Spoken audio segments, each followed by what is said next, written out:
Assalamualaikum warahmatullahi wabarakatuh. Al-Fatihah.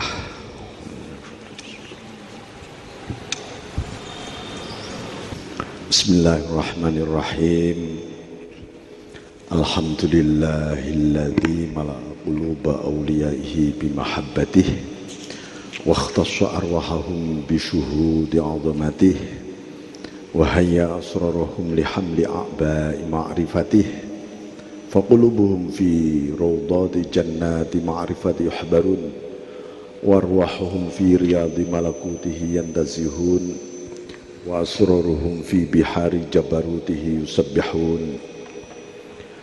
Allahumma salli ala sayyidina Muhammadin abdika wa nabiyyika wa rasulika nabil ummi wa ala alihi wa sahbihi wa sallim tasliman biqadri azamati dzatika fi kulli waqtin wa hin. Amma ba'd. Qala al-muallif rahimahullahu ta'ala wa nafa'ana bi ulumihi wa amaddana bi barakatihi fid dharain amin. La ya'zumu dzambu 'indaka 'azamatan tasudduka an husni dzan billah. Ya. La ya'zumu dzambu 'indaka, jangan sampai dosa sebesar apapun dosa itu ya, tasudduka an husnidzon billah, membuat kita terhalang untuk husnudzon kepada Allah. Apa hubungan husnudzon kepada Allah dengan maksiat? Sebenarnya apa ini? Jadi orang itu seringkali pesimis, kehilangan rojak ya, kehilangan rojak harapan kepada Allah gara-gara dia berbuat salah. Jadi optimismenya menuju Allah ini berkurang. Ini disebut juga oleh Ibnu Athaillah di awal-awal ya, di pembukaan bahkan, min alamatil i'timad alal amali nuqsanur roja inda wujudiz zalali. Tanda-tanda orang yang masih mengandalkan amal, berarti kalau mengandalkan amal itu biasanya juga mengandalkan ilmu, mengandalkan prestasi, mengandalkan karomah, mengandalkan makom, mengandalkan hal. Nah, jadi mestinya yang diandalkan itu Allah. Maka beliau sebut nuqsanur roja, harapannya berkurang, mulai pesimis dia kepada Allah. Inda wujudi zalal, ketika dia habis berbuat salah. Kenapa ya orang habis berbuat dosa kok mulai kehilangan husnudzonnya kepada Allah? Karena orang itu menegaskan di dalam dirinya bahwa aku sudah tidak layak lagi untuk dekat-dekat dengan Allah karena saya kotor, saya banyak dosa, macam-macam. Nah, maka beliau ini rentetannya nanti lama-lama dia mulai suudzon kepada Allah. Kenapa? Karena orang ini mengandalkan amal, gitu loh. Apakah amal baik maupun amal buruk? Apalagi orang itu berbuat dosa yang begitu banyak dan begitu besar. Biasanya suasana ketakutannya sangat-sangat meliputi dirinya sampai pada tingkat dia merasa tidak pantas menghadap Allah. Dan kalau sudah tidak pantas menghadap Allah ini mengingatkan kita kepada sebuah kisah yang disampaikan oleh Syekh Abdul Hasan Asy-Syadzili qaddasallahu sirrah. Beliau mengatakan, ketika aku membaca surat An-Nas dan sampai pada ayat yuwaswisu fi sudurin nas, tiba-tiba aku mendapat ilham dari Allah. hati-hati, banyak ahli ibadah, ahli taat kepleset karena setan masuk mengatakan begini. Setan, kamu lihat itu lembaran-lembaran masa lalumu, banyak sekali dosa-dosamu, kata setan ini. Dibuka bener, diingat, ya Allah, saya ini banyak maksiat dibanding banyak taat. Nah, bedakan dengan ahli ibadah, ahli jamaah, ahli ini. Mereka tekun, kalau kamu ini kotor, katanya. Kata setan ini, iya ya Allah, saya ini kotor, saya ini macam-macam. Akhirnya apa? Setan terus mengatakan, kamu ini kayaknya gak pantas deh beribadah saat ini. Kamu ini banyak dosa. Iya ya, saya banyak dosa ya. Nah, lama-lama apa? Setan membisikkan lagi. Nah, mestinya kamu protes dong pada Allah. Kan sama-sama makhluknya, sama-sama beriman. Kenapa si A kamu takdirkan jadi orang soleh, kamu kok tidak? Nah, iya ya, bener juga ya. Ini bergulat di sini nih. Nah, wah, Gusti Allah ini gak adil ini. Lama-lama suudzon pada Allah. Nah, setan sudah mulai bertepuk tangan. Tujuannya hanya begitu. Makanya hati-hati mengingat-ingat dosa, jangan sampai kehilangan husnudzon kepada Allah. Kalau sampai kita itu mulai pesimis, nah ini setan ini. Kelihatannya bagus. Makanya banyak kepleset ahlus zuhad, orang zuhud dan ahlut ta'ah, kata beliau. Ini berhubungan dengan khauf dan roja sebenarnya. Orang takut itu paling dasar namanya khauf. Itu takut dari siksa, takut dari ancaman dan macam-macam, itu khauf. Nah, harapan paling rendah itu roja. Harapanku saya nanti dapat anugerah, saya diampuni, macam-macam harapan. Nah, para asfiya, para sufi lebih menginginkan memasuki harapan dibanding memasuki khauf. Ada lagi yang mencoba terus menyeimbangkan. Ketika dia di tahap roja, dia kepingin khaufnya tidak hilang. Jangan sampai roja saya kebablasan. Kebablasan itu, wah, Allah maha ampun saja kok, nggak apa-apalah, saya masih maksiat nggak apa-apa, katanya gitu. Ampunannya Allah lebih besar. Lah, ini namanya rojak yang kebablasan. Ini namanya nafsu. Nah, para asfiya, para aulia juga mengalami ketakutan namanya qobet. Qobet itu khauf yang naik sedikit. Kalau khauf itu takutnya pada ancaman, pada siksa dan seterusnya, maka qobet itu takutnya pada apa? Aku takut kalau tidak engkau ridhoi Allah. Aku takut kalau tidak engkau cintai Allah. Sudah begitu. Dia nggak peduli neraka, nggak peduli surga, asal engkau ridhoi, asal engkau cintai. Nah, ini ketakutan, tapi itu qobet namanya. Suasananya juga tercekam di sini. Sesak, kalau orang bilang aduh sesak, tapi sesaknya para wali itu kayak begitu ya.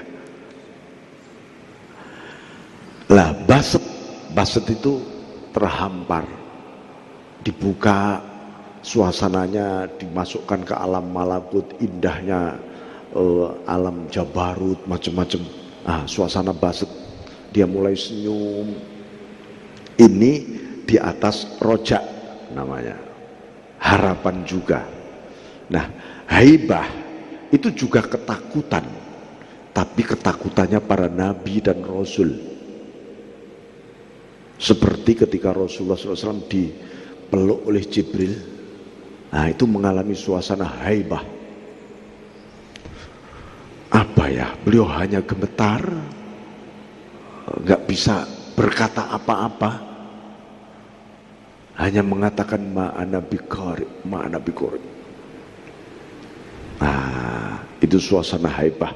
Kebalikannya uns itu puncak harapan, penuh bahagia yang luar biasa, yang universal sekali. Nah, ini gambaran jangan sampai sebesar apapun ketakutan kita kehilangan harapan kita ini. Jangan sampai cekaman-cekaman rohaniyah yang mendesak dada kita kehilangan basetnya Allah. Jangan sampai haibah, kehilangan uns dari Allah. Nah, ini makna dari kalimatnya Ibnu Athaillah, tasudduka an husnidzan billah, jangan sampai itu menghalangi husnudzan kita kepada Allah, karena husnudzan itu awalus surur. Husnudzan itu awal kebahagiaan, kegembiraan kita itu diawali pasti dengan husnudzan kepada Allah. Orang kalau lagi sumpah lagi, oh memang saya kehilangan husnudzan, baik sangka saja kepada Allah. Itu perlu dieksplor terus di sini. Nah, nanti kalau sudah husnudzannya tinggi, kita mulai banyak syukur muncul, banyak ridhonya, banyak tawakalnya. Kadang-kadang saya kok sulit ya berserah diri, tawakal kok angel banget, ini kenapa ya?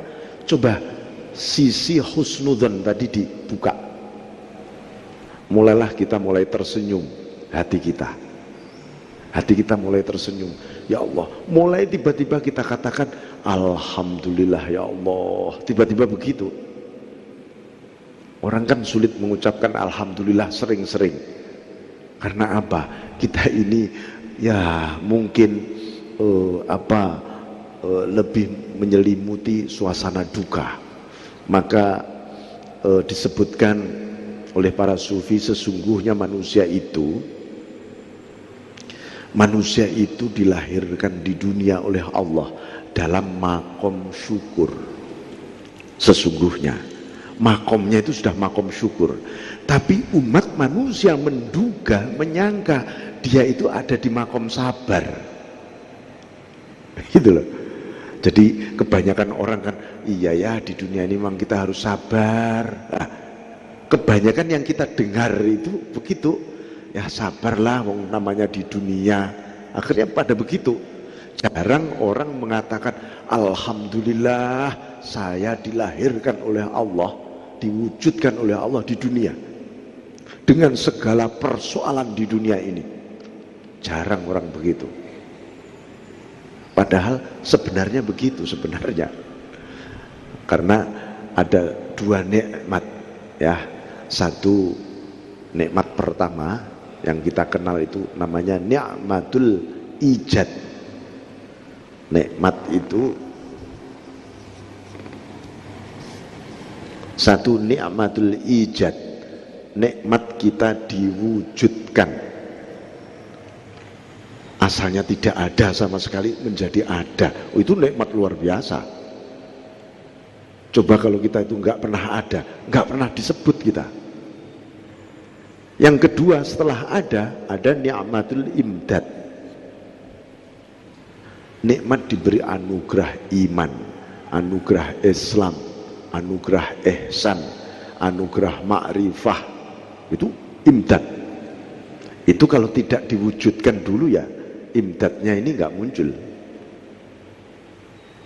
Nah, ini harus disyukuri betul. Karena itu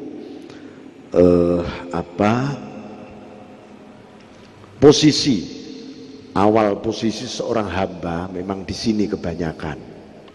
Ya, awal khauf, takut pada Allah, nyesel macam-macam. Nanti masuklah ke rojak. Lama-lama khauf dan rojaknya seimbang. Ya, lama-lama seimbang. Kenapa? Aku takut sesungguhnya juga darimu Allah. Aku berharap ini juga muncul darimu Allah. Seimbang dia. Nah, lalu mulailah tetap terbangun yang namanya husnudzan billah tadi. Ya, husnudzan billah. Bismillahirrahmanirrahim. Allah qala Allah ta'ala a'udzu billahi minasyaitonir rajim qul ya ibadiyalladzina asrafu ala anfusihim la taqnatu min rahmatillah innallaha yaghfiru dzunuba jami'a innahu huwal ghafurur rahim.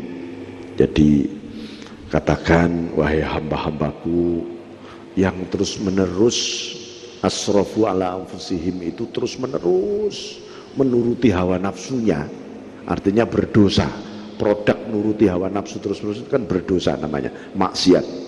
Janganlah putus asa terhadap rahmatnya Allah. Jadi Rahman Rahim, kalau Rahman itu pemberian, anugerah, diterima siapa saja, muslim, kafir, nerima semua. Rahmaniyahnya Allah, semua diberi makan oleh Allah. Dan Allah tidak pernah bertanya ya kepada hambanya, aku mau kasih makan si A, saya tanya dululah agamanya apa. Itu nggak pernah. Semua dikasih makan oleh Allah. Itu rahmannya Allah. Nah, rahimnya Allah lebih merupakan seleksi sekaligus penyelamatan. Ini hambaku ini ketika aku beri makan, bersyukur apa enggak ya? Supaya bersyukur saya selamatkan melalui taufik, hidayah, fadl, rahmatnya Allah, melalui rahimnya Allah itu loh membuat kita bersyukur. Maka rahim sebagai bentuk penyelamatan besok di akhirat. Nah, karena akhirat itu ya al-bidayat majlatun nihayat. Nanti di akhir akan kita temui kata-kata beliau bahwa awal itu pantulan akhir, kata beliau begitu. Selama ini secara akal pikiran kita, akhir itu ya pantulan awal, kan begitu. Akhirku nanti gimana ya akibat perbuatanku hari ini. Tapi menurut tasawuf tidak. Justru awal yang sekarang kita alami ini pantulan kita di akhirat besok. Memantul hari ini. Jadi hari ini kita bisa ngerayangin dada kita masing-masing. Aku besok neng akhirat koyo opo. Ya hari ini yang kita alami ini sebenarnya. Karena itu pantulan dari akhir nanti. Nah, dari itu kita bisa muhasabah. Wah, kalau begitu saya tetap husnudzon saja kepada Allah. Oh, berarti aku sedang bahagia di akhirat. Nah, ini gambaran apa yang disebut walladzina jahadu fina lanahdiyannahum subulana. Walladzina jahadu fina. Kata-kata fina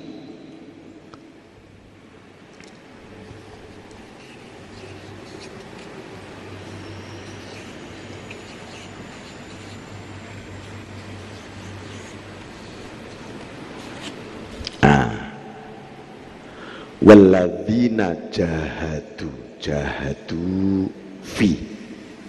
Jadi mujahadah. Dulu saya beri istilah ada jihad, ada ijtihad, terakhir ada mujahadah.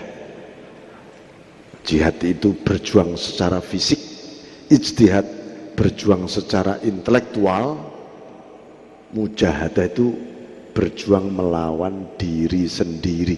Siapa orang-orang yang melakukan perlawanan terhadap diri sendiri demi kami, Allah, fina, bagi kami, lanahdiyannahum subulana, Allah bakal memberi hidayah.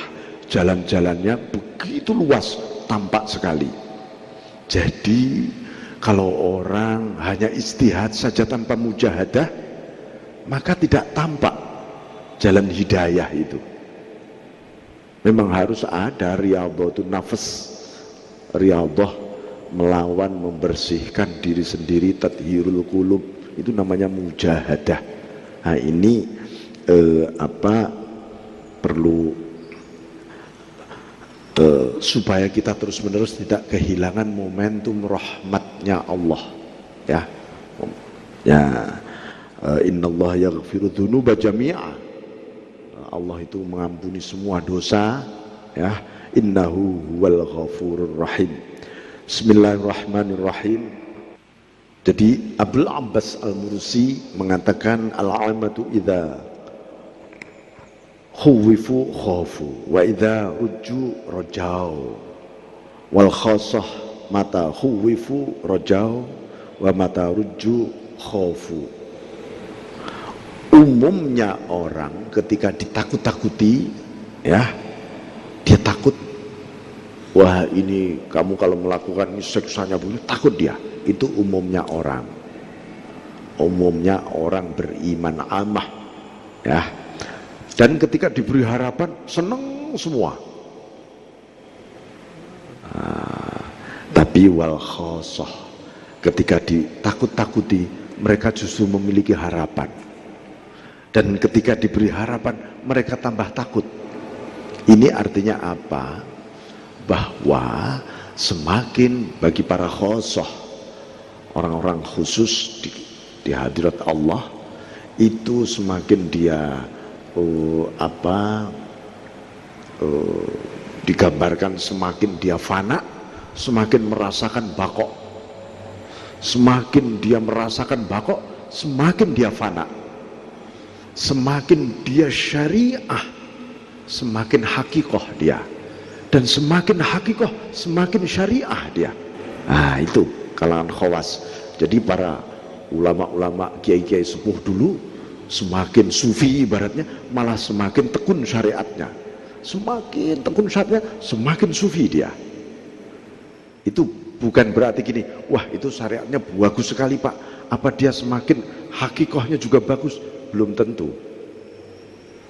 Nah ini sebuah produk, ya, produk ketika seseorang itu ada orang pak ini semakin syariat malah hakikatnya bablas. Ada orang semakin hakikat syariatnya bablas, gitu. Ya ini belum selesai namanya, kan gitu. Belum selesai. Gitu. Kalau selesai semakin syariat semakin hakikat, semakin hakikat tambah semakin syariat. Kanjeng Nabi itu semakin luhur derajatnya, semakin manusiawi beliau itu, semakin gak kelihatan hebatnya. Nah itu. Bismillahirrahmanirrahim. Jadi makna umumnya orang kan waqifun ma'adhawahiril amr. Jadi umumnya orang itu terpaku pada zahirnya perintah. Zahirnya perintah. Maka wal khosoh, kalangan khusus melihat hakikat perintah. Jadi contoh dulu Nabi ketika perang Badar, beliau bermunajat dan munajatnya itu sangat apa ya, setengah memaksa Tuhan. Ya Allah, kalau sampai kalah dalam perang ini, lam tu'bad abadan, engkau gak bakal disembah selamanya Tuhan. Ini kan sampai Abu Bakar itu di sebelahnya itu mengingatkan Kanjeng Nabi. Nabi, sudahlah Nabi ini Allah kan sudah menjanjikan kemenangan, kenapa engkau harus berdoa seperti itu? Kita berserah diri saja Nabi. Sudahlah Nabi, jangan berdoa seperti itu. Nah, menurut zahirnya kisah ini seakan-akan Abu Bakar lebih tinggi makomnya dibanding Nabi. Abu Bakar masih tenang-tenang aja, Nabi betul-betul ya Allah luar biasa. Tapi justru inilah unggulnya Kanjeng Nabi. Kanjeng Nabi melihat yang tersembunyi di balik janji kemenangan dari Allah. Abu Bakar melihat Zahirnya kemenangan itu tadi saja. Kalau orang lihat zahirnya kemenangan, misalnya sampean dijanjikan oleh Allah minggu depan sampean mau dapat rezeki 1 miliar, wis gak usah nyambut gawe ya, kan begitu. Ngapain gitu, minggu depan udah dapat.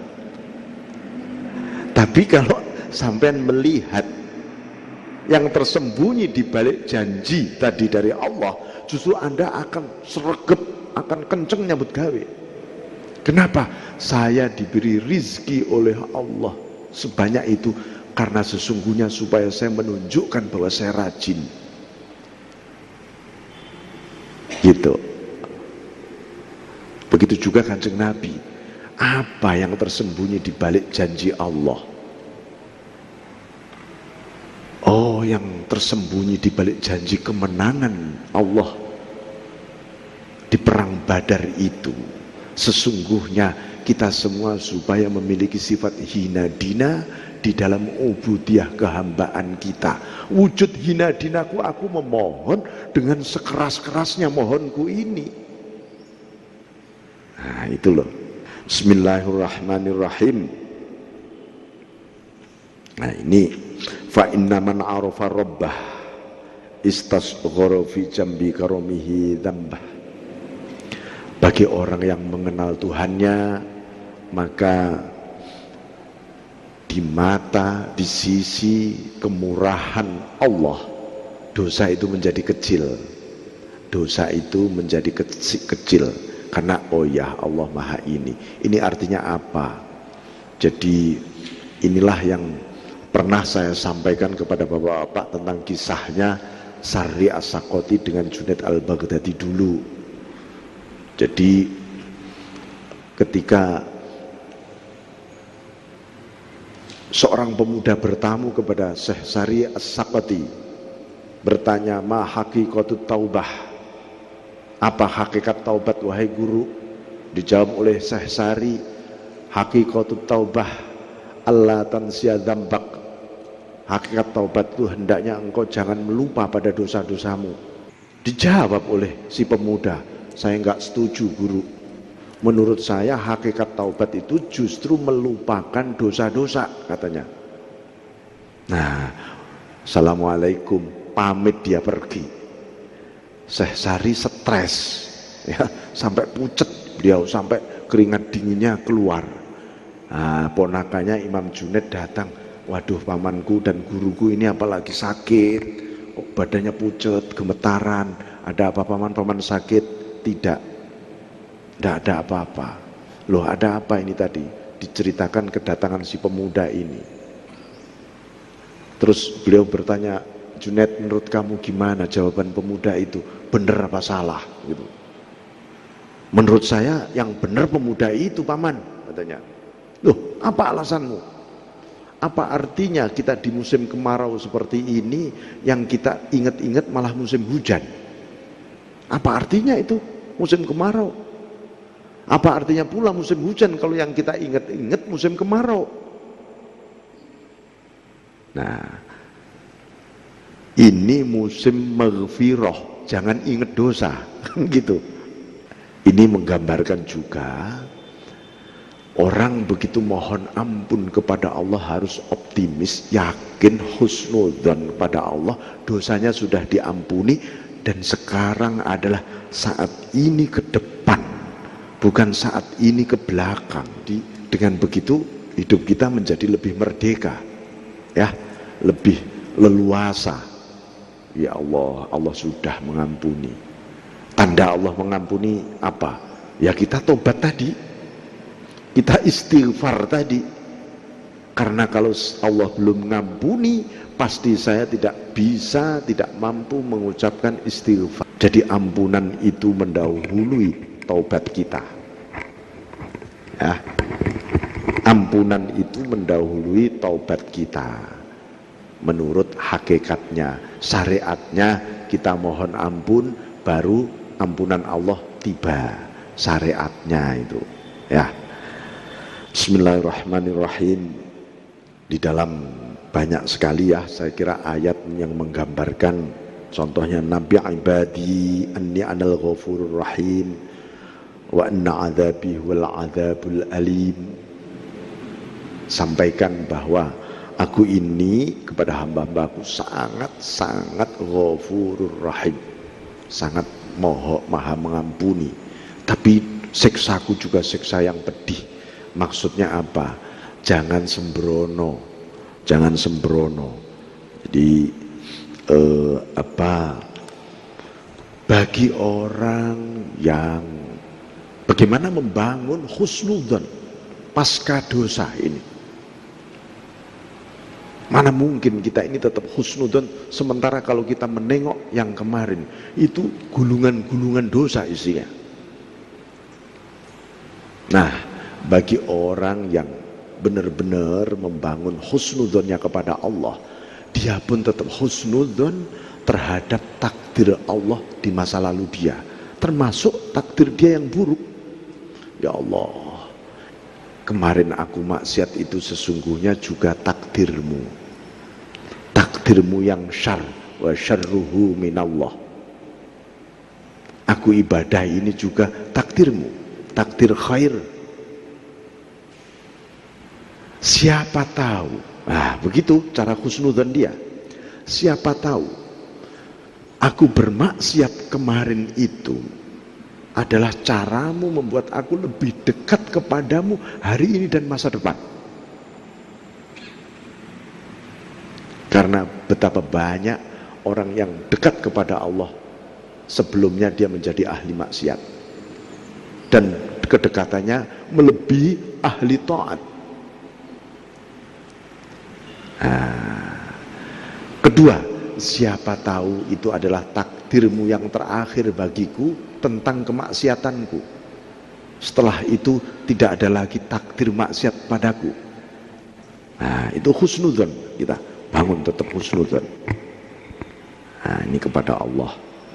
Bismillahirrahmanirrahim. Jadi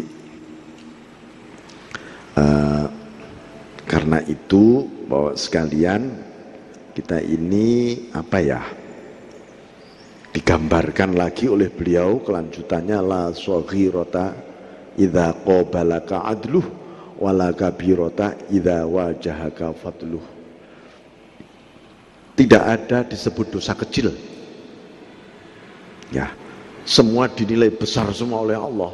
Makanya kita boleh husnudzon tetap, tapi jangan meremehkan. Karena apa? La shaghirata idza qabalaka adluh. Kalau keadilan Allah yang datang, semua dosa kecil jadi besar semua. Nggak ada yang disebut dosa kecil. Semua kok jadi besar ya dosaku. Padahal saya cuman giniin orang nggak sengaja lagi gitu. Kok jadi besar ini? Ya, kalau berhadapan dengan keadilan Allah. Tetapi tidak ada dosa besar. Wala kabirata. Semua dosa-dosa besar orang setiap hari melakukan dosa besar ini. Loh kok kecil semua ya? Idza qabalaka fadluh, kalau fadlnya Allah yang datang. Maksudnya itu begini. Ini soal hubungan keadilan. Ya. Adluhu dan fadluhu. Kenapa orang di neraka itu karena keadilannya, orang di surga itu karena fadlnya? Karena kalau keadilan Allah yang turun pada kita, itu yang tampak adalah yang apa yang semua kita lakukan. Dan semua yang kita lakukan itu tidak ada yang benar. Gitu loh. Ya, ma asabaka min hasanatin faminallah. Fadlnya Allah. Ma asabaka min sayyi'atin famin nafsik. Lah yang kalau keadilan Allah turun, nah itu perbuatanmu dari lahir sampai mati kelihatan semua. Itu semua salah dan itu dosa semua. Kata Allah begitu. Neraka kamu. Tapi kalau fadlnya Allah yang turun, ampunannya turun, ya toh. Rahmat anugerahnya turun semua. Semua ada di sini. Nggak ada yang gede ternyata. dosa kita. Karena yang kita lihat semua Engkau Allah. Nah, kita ini melalui belajar supaya kita berada dalam situasi fadl. Ya, situasi fadl. Qul bi fadlillahi wa bi rahmatihi.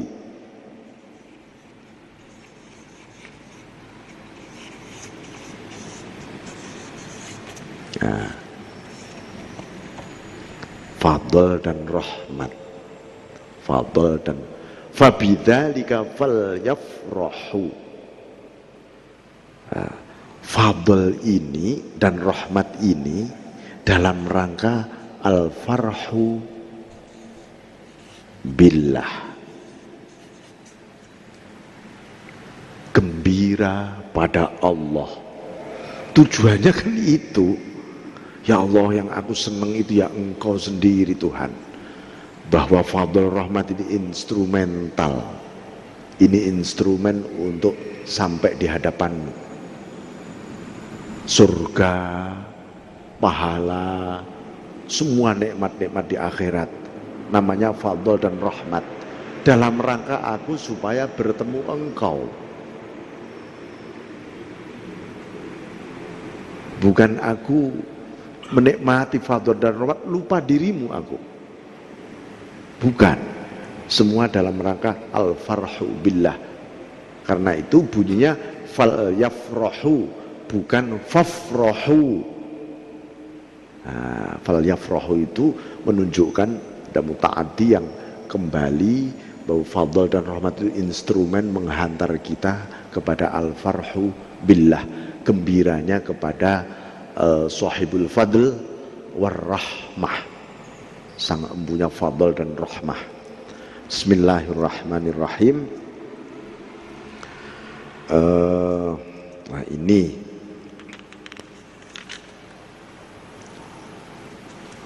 maka di satu sisi memang kita itu tetap itu tadi menyeimbangkan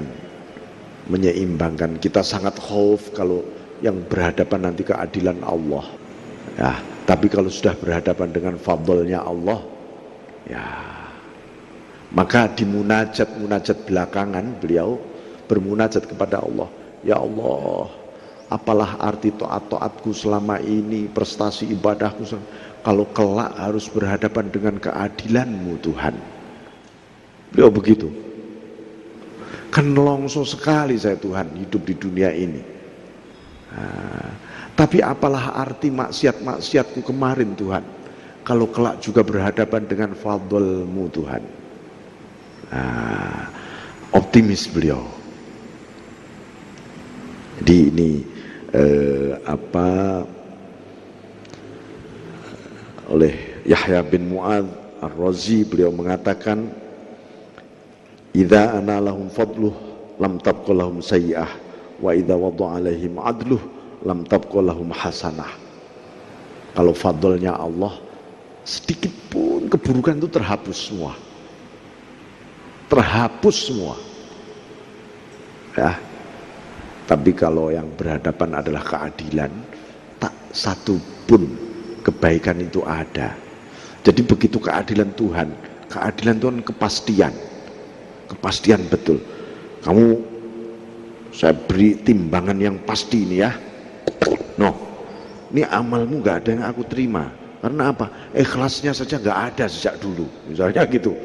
Kalau diukur sholat khusyuknya juga gak ada. Puasa dikit-dikit ngeluh, gak ada ini semua pahalanya kalau berhadapan dengan keadilan Tuhan. Makanya kita jangan jangan sombong dengan ibadah kita. Yo nek diterima, nek gak nek sing diterima semua. Wah, kalau berhadapan dengan keadilan Tuhan, gak ada semua yang diterima. Maka kita fadlnya Allah lah harapan kita. Walaupun itu kecil banget, itu bisa menghapus seluruh keburukan kita. Innal hasanat yudhibnas sayyiat. Betul-betul itu. Walaupun kecil sedikit, sebiji atom kebaikan, kalau besok ketemu fadlnya Allah, itu bisa menghapus seluruh keburukan kita. Ini Bismillahirrahmanirrahim. Nah, ini dilanjut oleh beliau, la amala arjalil qabul min amalin yaghibu angka syuhuduh wa yahtakiru indaka wujuduh. Jadi hati ini, dulu bulan lalu kita bicara terakhir tentang mautul qalbi, matinya hati, hidupnya itu bil a'malis sholihah, dengan amal-amal yang soleh. Nah, tapi beliau mengingatkan la amala arjalil qabul, tidak ada amal yang lebih diharapkan untuk diterima min amalin yaghibu angka syuhuduh, dibanding amal yaghibu angka syuhuduh, amal yang tidak tampak. Maksudnya gini, jadi kalau Anda meludah gitu ya, nggak pernah diingat-ingat kan, aku tadi ludahku seberapa ya timbangannya gitu, kira-kira baunya kayak apa, nggak pernah kita ingat ya, meludah gitu aja lupa. Ini menggambarkan tulusnya orang meludah, ikhlasnya orang beramal. Kalau Anda melakukan amalia seperti meludah tadi, habis itu nggak pernah diingat sama sekali kebaikan Anda, ibadah Anda, sholat Anda nggak pernah diingat yang sudah, itu tanda-tanda diterima malahan. Tapi kalau kita semalam tahajud diinget-inget aja, tahajudku kayaknya berapa rakaat, wah saya bisa mulai istiqomah 12 rakaat ini, rakaat pertama itu saya baca surat apa ya, wah diinget, wah betapa hebatnya tahajudku, wah tanda-tanda nggak diterima ini. Ya, jadi kembali mencoba kita melupakan kebaikan yang sudah kita lakukan. Karena apa? Hidup kita itu ke depan, bukan ke belakang. Hidup kita ini ke depan. Kita punya tugas hidup berjalan, yaitu ke depan, menuju kepada Allah, terus menuju kepada Allah. Nah ini wa yahtakiru indaka wujuduh, kalau toh pun ada tampak melintas, oh ya kemarin saya melakukan kebaikan, wa yahtakiru, Anda merasa oh itu masih remeh sekali, belum sempurna itu amalku kemarin itu, nah, itu tandanya diterima. Tapi kalau kita merasa wah kemarin saya baru sholat khusyuk yang sesungguhnya, wah nah itu kayaknya sempurna sholatku, nah ini tanda-tanda malah gak diterima nanti. Tapi kalau melintas sholatku yang asik semalam, ya Allah kayaknya belum itu, nah, tandanya malah diterima itu. Itu artinya apa? Allah sedang membuka pintu yang lebih besar lagi tentang sholat yang kemudian akan kita lakukan. Bismillahirrahmanirrahim. Jadi apa yang dimaksud yaghibu angka syuhuduh tadi? Amaliyah yang bagaimana? Yaitu amaliyah al-a'mal ya, yang billah, yang lillah. Ini pasti yaghibu angka syuhuduh. Kenapa?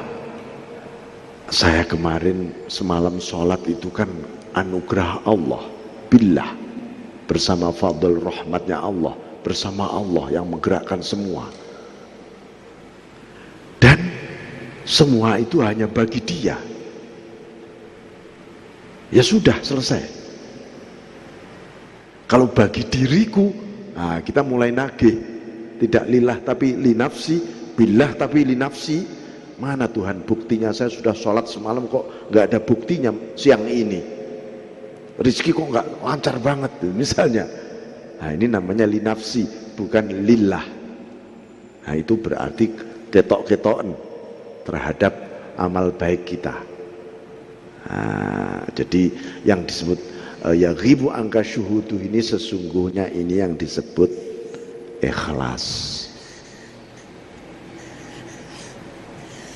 Ikhlas itu ya billah lillah. Saya kira demikian ya Bapak, saya mohon maaf wal afu minkum. wallahu muwaffiq ila aqwamit thoriq. Wassalamualaikum warahmatullahi wabarakatuh.